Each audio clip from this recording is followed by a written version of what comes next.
नमस्कार, खबर हिमाचल प्रदेश देख रहे हैं आप और मैं हूं आपके साथ ज्योति। धर्मशाला में हिमाचल विधानसभा के शीतकालीन सत्र की शुरुआत ही बीजेपी के आक्रामक रवैये के साथ हुई है। सत्र शुरू होने से पहले ही बीजेपी नेताओं ने सदन के बाहर सरकार के खिलाफ जमकर नारेबाजी की और प्रदेश सरकार को 10 गारंटियों की याद दिलाई। साथ ही आपको बता दें कि इस दौरान बीजेपी विधायकों ने गारंटियों का जिक्र करते हुए पोस्टर गले में टांगकर सरकार के खिलाफ अपना विरोध दर्ज किया।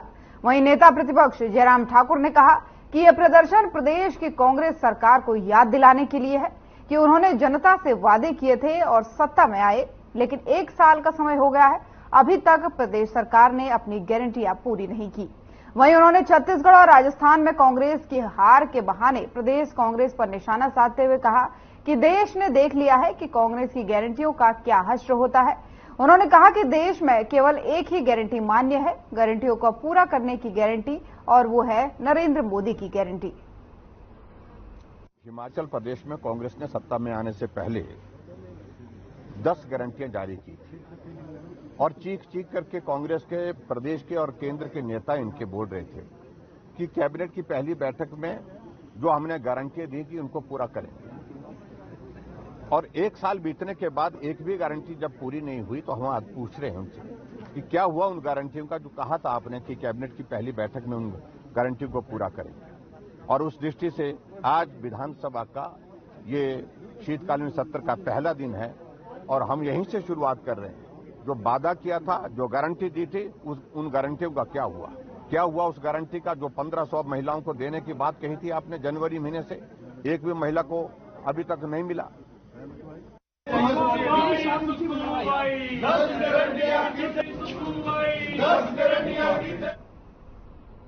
और बिलासपुर जिला के घुमारवी विश्राम गृह में नवनियुक्त मंत्री राजेश धर्माणी लोगों से मिले और उनकी समस्याओं को उन्होंने इस दौरान सुना और बधाई देने वालों का तांता भी इस दौरान लगा। वहीं पत्रकारों से बातचीत करते हुए उन्होंने कहा कि 19 दिसंबर से शुरू विधानसभा का शीतकालीन सत्र 23 दिसंबर तक चलेगा, जिसमें सरकार विपक्ष के सवालों का जवाब देने के लिए पूरी तरह से तैयार है। एक और जहां 5 दिनों तक चलने वाले इस विधानसभा सत्र में विपक्ष की तरफ से प्रदेश से जुड़े स्थानीय मुद्दे उठाए जाएंगे, वहीं प्रदेश की कांग्रेस सरकार के 1 साल का कार्यकाल पूरा होने पर कांग्रेस की तरफ से दी गई गारंटियों का मुद्दा भी सदन में गूंजने की पूरी उम्मीद है।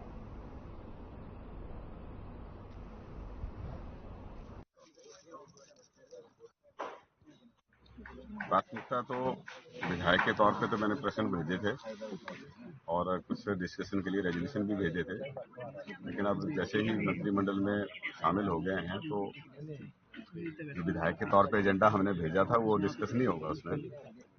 बाकी जो सरकार की तरफ से जो भी प्रस्ताव होंगे या अब तो जवाबदेही का समय है ना, विधानसभा में हमें जवाब देने वाली स्थिति में होंगे। तो जो भी एजेंडा हमारे सामने आएगा उसको सरकार की तरफ से जो भी उचित उत्तर उसका बनेगा उसको देंगे।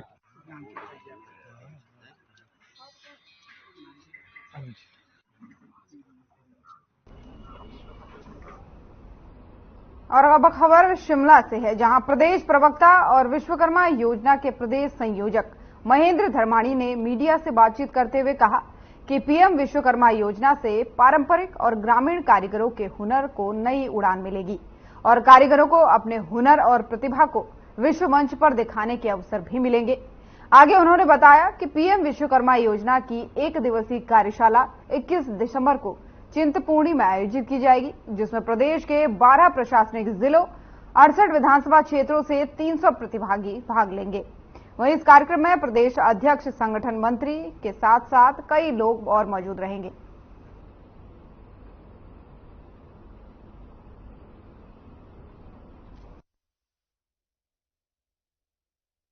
प्रधानमंत्री विश्वकर्मा योजना केंद्र सरकार की महत्वाकांक्षी और देश के कारीगरों और शिल्पकारों के लिए एक ऐतिहासिक योजना है। इस योजना की प्रदेश कार्यशाला 21 दिसंबर को चिंतपूर्णी में होगी, जिसमें हिमाचल प्रदेश के 68 विधानसभा क्षेत्रों के प्रतिनिधि भाग लेंगे और इस कार्यशाला में प्रदेश अध्यक्ष आदरणीय डॉक्टर राजीव बिंदल जी, प्रदेश महामंत्री संगठन और उत्तराखंड सरकार के कैबिनेट मंत्री धन सिंह रावत जी जो हिमाचल प्रदेश के इस योजना के प्रभारी हैं भाग लेंगे। इस योजना में प्रधानमंत्री विश्वकर्मा योजना के क्रियान्वयन के लिए लोगों को प्रशिक्षित किया जाए। और नाहन के चंबा मैदान में एकल विद्यालयों का 2 दिवसीय खेलकूद प्रतियोगिता का आरंभ हुआ है। वहीं राज्य स्तरीय इस खेलकूद प्रतियोगिता में 11 जिला अंचलों से खिलाड़ी भाग ले रहे हैं। इसमें कबड्डी, हाई जंप, एथलेटिक्स जैसे खेलों का आयोजन किया जाएगा और यहां से चयनित खिलाड़ी एकल स्कूलों की राष्ट्रीय स्तर की प्रतियोगिता में भाग लेंगे। वहीं इस प्रतियोगिता का शुभारंभ जिला बीजेपी अध्यक्ष विनय गुप्ता ने दीप प्रज्वलन के साथ किया। उसके बाद से एक मार्च पास्ट का भी आयोजन किया गया। वहीं बीजेपी अध्यक्ष विनय कुमार गुप्ता ने बताया कि एकल स्कूल पंचमुखी शिक्षा को लेकर के ग्रामीण स्तर पर बिना किसी सरकारी मदद से जन जागरण कर रहे हैं और खासकर प्राथमिक स्वास्थ्य, ग्राम स्वरोजगार, आरोग्य योजना जैसे विषयों पर शिक्षा प्रदान कर रहे हैं।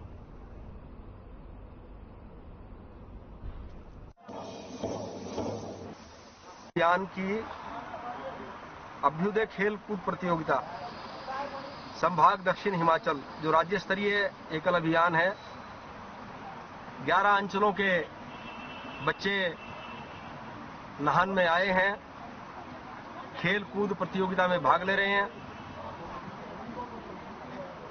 चाहे वो किन्नौर के हों, रामपुर के हों, आनी, कुमारसेन, रोडू, चौपाल, शिलाई, सोलन, राजगढ़, रेणुका जी, 11 जिला अंचलों से बच्चे आए हैं।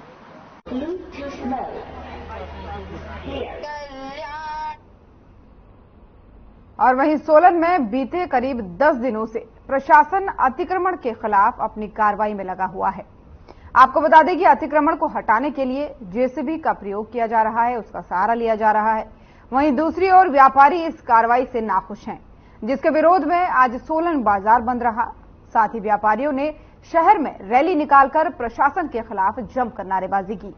वहीं दूसरी ओर अतिक्रमण हटाने की प्रक्रिया निरंतर जारी रही और व्यापारी मौके पर अतिक्रमण को हटाने में लगी एसडीएम से मिले और अंत में निष्कर्ष निकला कि पुराने उपायुक्त कार्यालय में एक बार फिर से नाप नपाई हो, जिसके लिए एसडीएम ने भी अपनी सहमति दे दी है।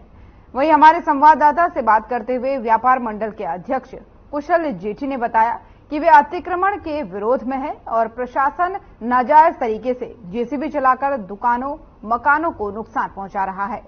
वहीं उप मंडलाधिकारी कविता ठाकुर ने बताया कि निश्चित तौर पर प्रशासन और व्यापार मंडल आमने सामने है और प्रशासन अपना कार्य कर रहा है, तो वहीं व्यापारी इससे परेशान है। हालांकि सुरक्षा व्यवस्था चाक चौबंद है और पुलिस के अधिकारी कर्मचारी मौके पर कानून व्यवस्था को बना रहे हैं ताकि स्थिति को नियंत्रण में रखा जाए।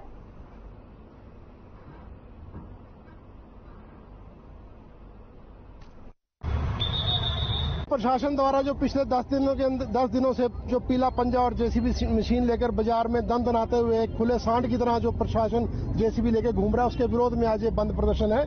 और जैसे कि आपको मालूम है कि पिछले 10 दिन से आप रोज मीडिया कवर करते हैं कि जहां जिसका दिल करता है वहां पंजाब जेसीबी मशीन का चलाता है, लोगों के घर रास्ते तोड़े जा रहे हैं। उसके विरोध में आज हम विरोध प्रदर्शन कर रहे हैं कि ऐसे क्या हालात सोलन के अंदर पैदा होगी कि एक दहशत का माहौल हो गया। आज लोगों के अंदर डर पैदा हो गया कि हमने क्या जुल्म कर दिया, सोलन में मकान दुकान बढ़ा के हमने क्या दिक्कत क्रिएट कर दिया।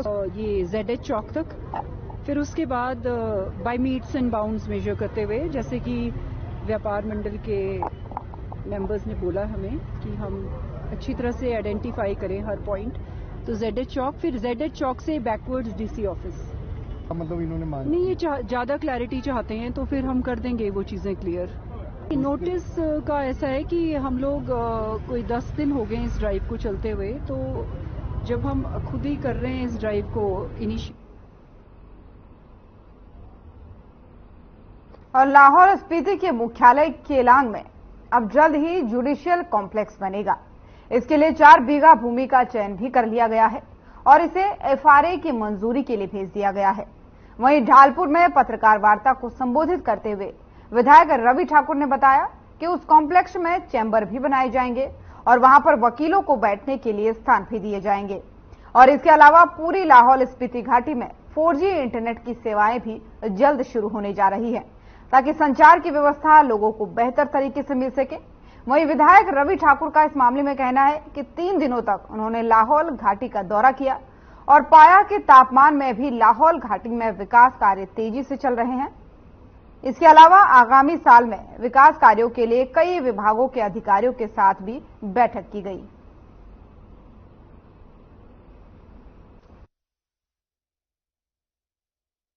एक वर्ष अभी हुआ है हमारी सरकार बनकर और हमारे विकास की गति पकड़ ली है लाहौल स्पीति के अंदर। सबसे पहले तो मैं ये कहना चाहता हूँ, 3 दिवसीय दौरा रहा मेरा और हर विभाग का तकरीबन हमने उद्घाटन और शिलान्यास किए हैं और बहुत तेजी से वहाँ विकास के कार्य हो रहे हैं। इसके साथ साथ जुडिशियल कॉम्प्लेक्स का भी डिमांड आया था मुझे, तो ये जुडिशियल कॉम्प्लेक्स मैंने MLA प्रायोरिटी पे रखा है और बहुत जल्द वहाँ 4.5 बीघा जमीन केलोंग में चिन्हित किया हमने और इसमें बन के बहुत जल्द तैयार हो जाएगा।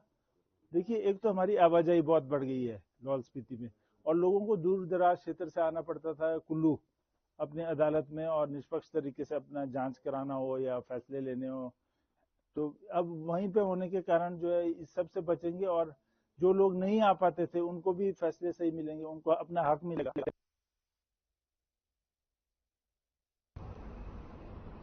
हर खबर हिमाचल प्रदेश देख रहे थे आप। हिमाचल प्रदेश की खबरों में फिलहाल इतना ही। नमस्कार।